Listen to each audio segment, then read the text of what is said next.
save बोला चिंब होतो काला कपिलेची नंदा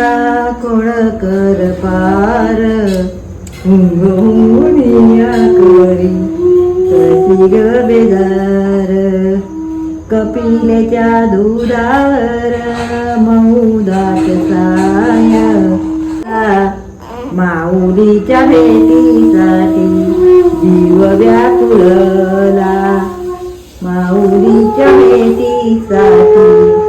जीव व्याकुळला गाद गाद पिंगावार माझ्या परजात माहेरी जा सुवासाची कर बरसात माहेरी जा सुवासाची